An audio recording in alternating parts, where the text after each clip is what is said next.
Segure o queixo agora,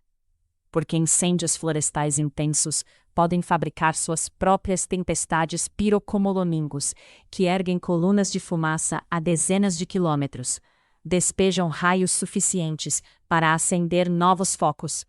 geram redemoinhos de fogo que se comportam como tornados, e como mostrado na temporada australiana de 2019 e 2020, injetam fuligem na estratosfera que dá a volta ao planeta por semanas e interfere até na química do ozônio.